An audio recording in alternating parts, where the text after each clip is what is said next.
Hello, Ocho Libre here, and another adventure out of the box. This time for a painting workshop with Tim Horn, a fabulous plein air painter. I'd heard about his workshops in Maine, and one came up in Bisbee, Arizona. So first stop down to San Diego to see Uncle Larry there in La Jolla. Spent the night, and then from San Diego 8 hours to Bisbee, which is just south of Tucson. But outside of San Diego, you climb up into the mountains, and it's this really weird kind of moonscape, just boulders, huge boulders, tons of boulders, and then right into desert sand dunes. I don't think I'd ever seen sand dunes quite like that, but just as far as your eye could see, sand.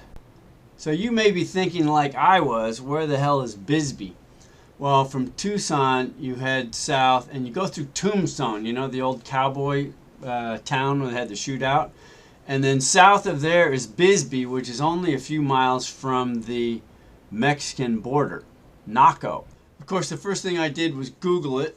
There's Bisbee, and if you look in the satellite, you see this huge pit, which is the Lavender Pit Mine, and my first clue to the fact that this is a major mining area. Here's a little video of the Lavender Pit Mine. So a few fun facts. The mine is about 850 feet deep. By contrast, the Empire State Building is 1,450 feet. So 850 feet is like 85 stories.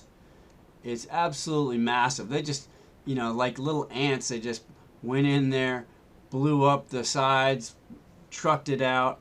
Apparently between late 1800s and 1970, they took 8 billion pounds of copper out of Bisbee. But interestingly, the world consumption of copper is 34 billion pounds a year. To give you an idea of the scale, check this out. This is a loader, a big tractor. It's on this little road here. If we zoom in a little bit more, you can barely see it. But if we zoom back out, here's an arrow pointing to the same place in that pit. It's amazing. I could do a whole video just on all the mining, and the pit mine is just one. They also have the traditional kind of tunnel in the ground mine. But on to Bisbee. So I arrived in the town, the old historic town, and my street was blocked off to the hotel, and it was because these two buildings right in the middle of town burned down like 5 days before I got there. So they had left all the rubble in the street and blocked it off, I guess pending an investigation. But being a builder and interested in architecture and how buildings are put together, I had to check it out. And it's interesting. I mean, they're brick buildings, but there ain't much left of them. Apparently someone had an electric sauna that caused an electric fire. So Tim did a number of painting demonstrations. The first morning, was the backside of our hotel and these interesting brick buildings. Here you can see he's figuring out his composition looking through the viewfinder. And here he is part way through the painting. He painted a Jeep down there with just a couple strokes of the brush. I don't know how he does it, but I think that's his finished painting. And Kip, his friend and assistant at the workshop, also did a painting of the same thing. This is the scene that I chose later on in the afternoon.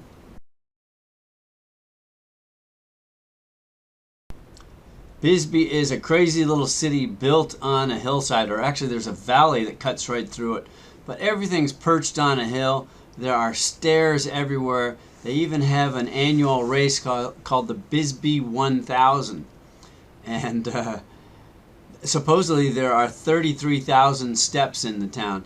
But every morning I would go out walking around and checking out all kinds of funky buildings, random art. That's a fiberglass sculpture of a rose that I saw on one of my walks. Kind of a desert. It's actually about 5,000 feet in elevation, but very deserty. This was just kind of part of a building that was left that's been turned into a graffiti wall. See a lot of classic trailers around. More stairs and more stairs. Not much really going on in Bisbee except for tourism, art, but it is also the county seat, so they have a big county hall with some very cool kind of Art Deco doors and an amazing new Catholic church there. Okay, Plein Air demo number 2. The weather really wasn't cooperating because it's more fun to have, dark and light shadow, and it was sort of overcast. But Tim took this very nondescript store with an awning on it and created a lovely painting from that little scene. And here you can see work in progress, and then this is the finished painting.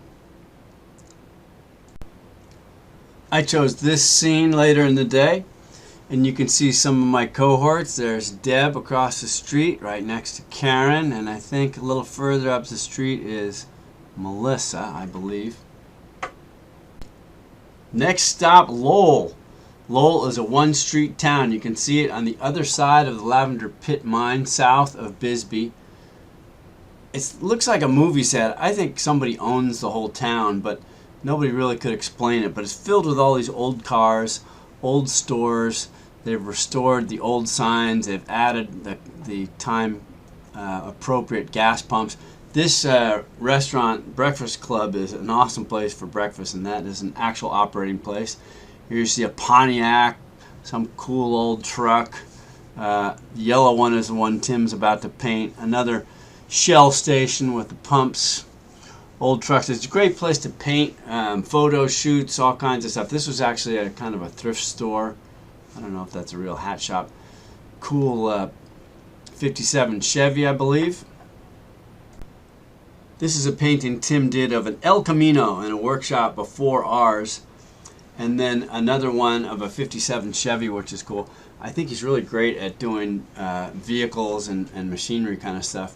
But for Plein Air demo number 3, he chose this old taxi in front of the old building, and you can see him here in the beginning of the painting.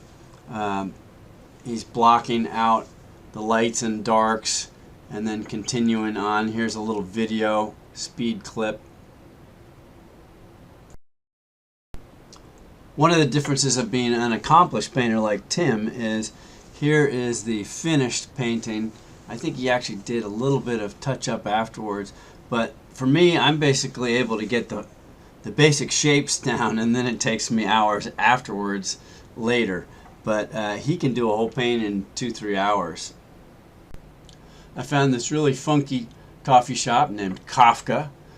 I have now read my first Kafka, recommended by Lisa, and that's Bruce. They're the two owners.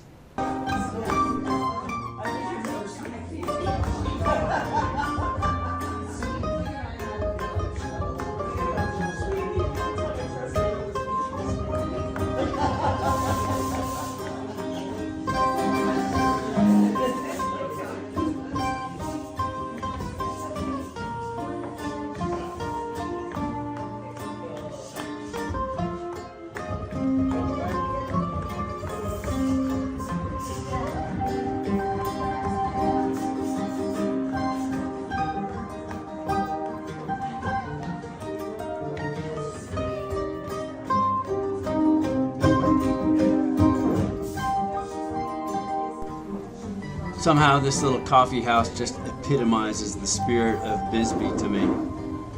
But we went on and painted at Lowell again. This is a painting Tim was doing of the gas station. Bill working hard on an alleyway. Tim working with Melissa on a little instruction. Kip catching the light. There's Laura and Kip. And then Captain Deb.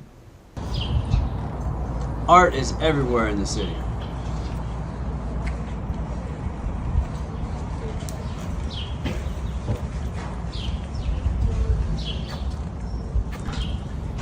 Just an interesting little mural on the side of the building, actually right next to Kafka. And this is a farmer's market.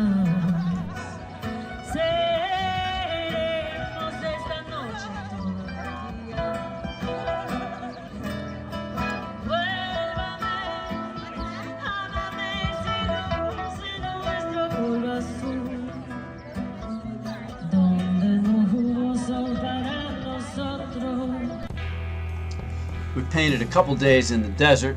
I got out there early to catch the sunrise and look for snakes, but incredible vistas. I mean, it's, you know, just stretches for miles and distant mountain ranges that go up to about, I think, 13,000 feet. I found an Indian artifact, except it's made out of fiberglass.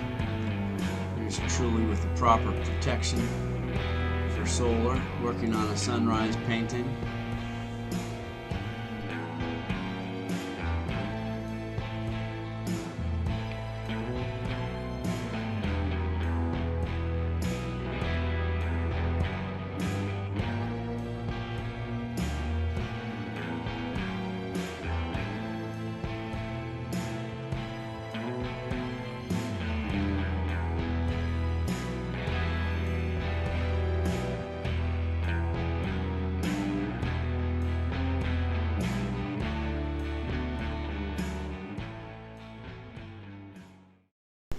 I ended up staying in Bisbee a couple more days, and I came back to Lowell and took a shot at this painting, which I got some good stuff down, but I had to bring it back to the studio, and here you can see my final, after much more effort, result. I couldn't leave Bisbee without going down and seeing the wall that Trump built. It's actually absolutely insane. I crossed over into Mexico, which made me quite nervous. Not sure why, probably because the wall is so huge, but it is a massive steel thing. There's a road in between. It's actually two walls, and I can't imagine what the cost was. But here's a funky little hot dog stand I just saw on the side of the road. I just thought it looked perfect. And that's the end of the Bisbee trip. Headed back to another 10 hours back to Ventura from there, and we'll see you on the next adventure. Thank you.